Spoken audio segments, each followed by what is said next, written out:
आपका subconscious mind यानी कि अवचेतन मन मजाक को नहीं समझता। ये तो आपके शब्दों को पकड़ता है। अवचेतन की मर्जी के बिना आप अपने सजेशंस इस पर थोप नहीं सकते, क्योंकि आपके कॉन्शियस माइंड यानी कि चेतन मन के पास इन्हें रिजेक्ट करने की क्षमता है, पावर है। ईश्वर ने आपको अमेजिंग पावर्स यानी कि अद्भुत शक्तियों के साथ एक टूल दिया है, दिमाग दिया है, जो आपकी सबसे कीमती संपत्ति है और आपको इसे इस्तेमाल करना सीखना चाहिए। आपको खूब अच्छे से पता होगा कि हमारे दिमाग के पास दो लेवल्स होते हैं। पहला कॉन्शियस यानी कि रैशनल लेवल, जिसे तर्क संगत स्तर कहते हैं, और दूसरा सबकॉन्शियस यानी कि इरेशनल लेवल, जिसे तर्कहीन स्तर कहते हैं। सबसे पहले तो हमें ये पता होना चाहिए कि हम जो कुछ भी अपने सबकॉन्शियस माइंड में सोचते हैं, हमारे मन में जो भी विचार आते हैं, हमारी जो भी भावनाएं होती हैं, वो सारे के सारे हमारे सबकॉन्शियस माइंड में चले जाते हैं, क्योंकि इंसान का अवचेतन उसकी भावनाओं का घर है और क्रिएटिव माइंड है। सीधी स्पष्ट बात है कि आप अच्छा सोचेंगे तो अच्छा होगा, बुरा सोचेंगे तो बुरा होगा। बस यही तरीका है हमारे और आपके दिमाग के काम करने का। यहाँ पर सबसे इम्पोर्टेंट बात यह है कि एक बार यदि आपका अवचेतन मन किसी विचार को स्वीकार कर लेता है तो उस पर काम करना शुरू कर देता है। और सूक्ष्म सत्य ये है कि लॉ ऑफ सबकॉन्शियस माइंड अच्छे और बुरे विचारों के साथ समान रूप से काम करता है। अवचेतन के इस कानून को यदि आप नकारात्मक रूप से अप्लाई करेंगे तो डर, भय और फेल्योर की बाढ़ सी आ जाएगी, और यदि सकारात्मक रूप से अप्लाई करेंगे तो धन दौलत, सफलताओं और खुशियों का ढेर लग जाएगा, अंबार लग जाएगा। हाँ, एक बार यदि आपने ठीक से और सही दिशा में सोचना शुरू कर दिया तो मन की शांति और स्वस्थ शरीर को आपसे कोई नहीं छीन सकता। मन के नियम के मुताबिक अवचेतन मन से मिलने वाली प्रतिक्रिया चेतन मन में मौजूद विचारों और विश्वासों की प्रकृति द्वारा निर्धारित होती है। मनोवैज्ञानिकों और मनोचिकित्सकों का कहना है कि जब थॉट्स यानी कि विचारों को अवचेतन मन के पास भेजा जाता है तो वहाँ पर मौजूद ब्रेन सेल्स में इनके इम्प्रेशंस बन जाते हैं, यानी कि ये विचार मस्तिष्क कोशिकाओं को प्रभावित करते हैं। फिर जो ही सबकॉन्शियस किसी विचार को स्वीकार कर लेता है तो इस पर काम करना शुरू कर देता है। यह अपने उद्देश्य को पूरा करने के लिए पूर्व में इकट्ठे किए गए सभी आइडियाज़ के सहयोग से हर छोटी से छोटी जानकारी के तार एक दूसरी से जोड़ता है, और ऐसा करने के लिए यह प्रकृति के हर नियम का पालन करता है। इसके बाद कभी कभी बहुत जल्द या कुछ समय बाद कठिनाई का हल निकालकर आपके सामने रख देता है।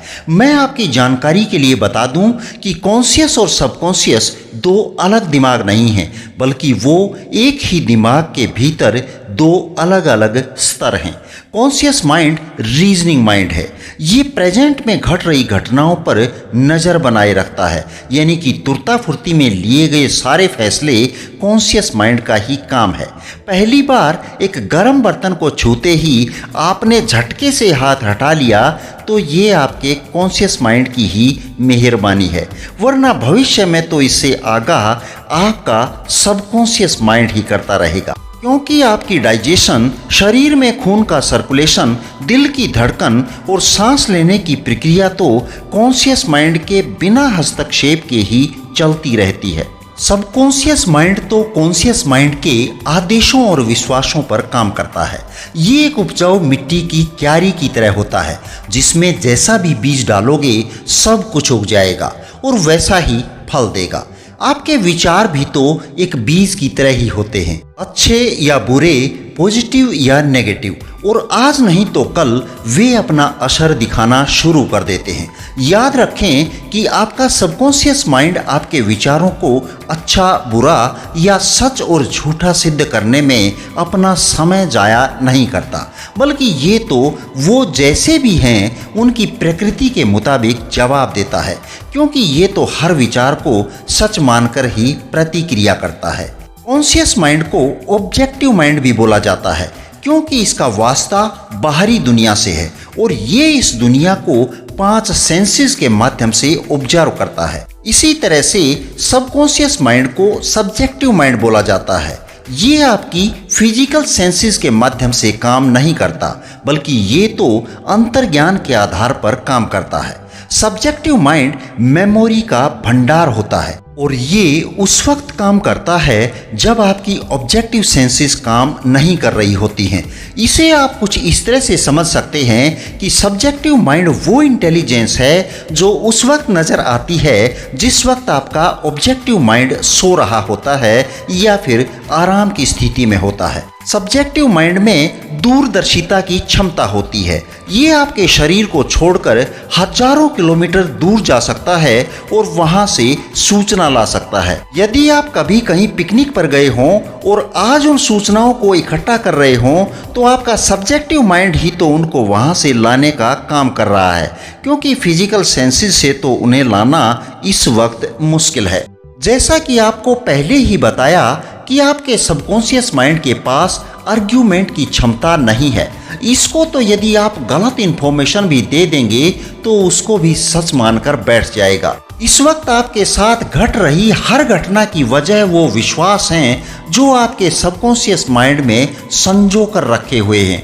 यदि आपने अपने अवचेतन में गलत धारणाएं संप्रेषित की हैं तो उनको सही करना बहुत ही जरूरी है और इनको सही करने के लिए रचनात्मक और सामंजस्यपूर्ण विचार बार बार अपने अवचेतन मन के पास भेजने होंगे ताकि वह इनको स्वीकार करे और एक अच्छी आदत विकसित कर सके।